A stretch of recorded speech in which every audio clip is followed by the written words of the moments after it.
अस्सलाम वालेकुम, मैं हूँ बीना। आप देख रहे हैं बीना का किचन, जिसमें मैं ये मेरे पास कैरी है जो आजकल बहुत ही अच्छी मार्केट में कैरी आई हुई है और बहुत गर्मी के मौसम में इसका शरबत बहुत फ़ायदेमंद होता है और अच्छा भी लगता है। कैरी आपको सॉफ्ट नहीं लेनी है, सख्त कैरी लेनी है, जैसे कि ये मैंने ली है, और बहुत फ्रेश कैरी लेनी है। यहाँ से पता चलता है कि ये ताज़ी टूटी हुई है।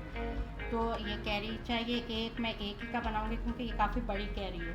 इसमें मुझे ब्राउन शुगर डालूँगी, ये वाला छोटी प्याली है ब्राउन शुगर की, और इसमें मुझे थोड़ा आधा टीस्पून काला नमक चाहिए जो मैंने ले लिया है, और आधा ही टीस्पून मुझे सफ़ेद ज़ीरा चाहिए जो मैंने ले लिया है, और पुदीना चाहिए होगा मुझे इतना।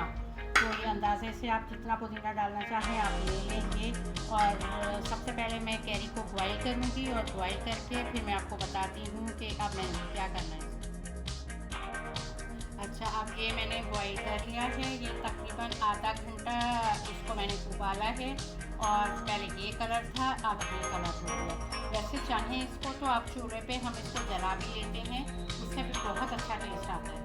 मगर ये कि मैंने ये इसको बॉईल कर लिया, बॉईल करने से भी अच्छा टेस्ट आता है। तो ये इसको अब मैं छीलूँगी, इसके पूरे छिलके ये वाले उतार के, और फिर मैं इसको ये ऊपर से पूरे अपने छिलके उतार लेंगे।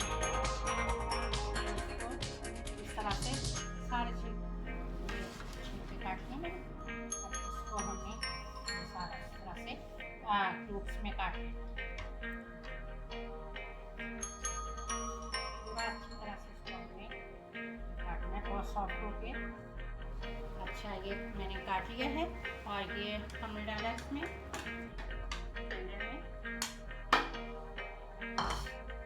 इसके बाद ये आइस क्यूब्स डाल दिए। जितना ठंडा होगा उतना ही मज़े का लगेगा। ये पुदीना डाल दिया इसमें, सारा पुदीना। उसके बाद जो है सफ़ेद ज़ीरा,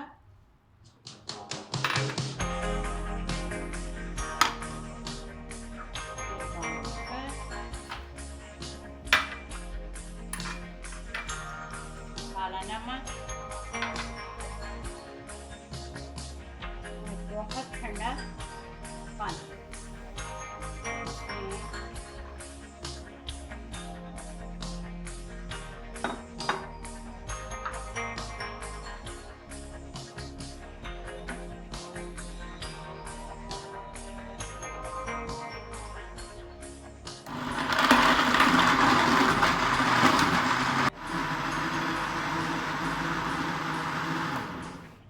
ये हो गया है तैयार।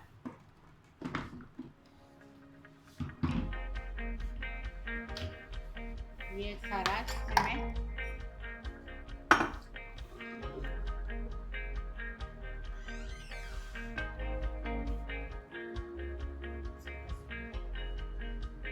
ये हमारा आम का कैरी का शरबत तैयार हो गया है, जो कि गर्मी के मौसम में बहुत ही अच्छा है और बहुत ही फ़ायदेमंद है।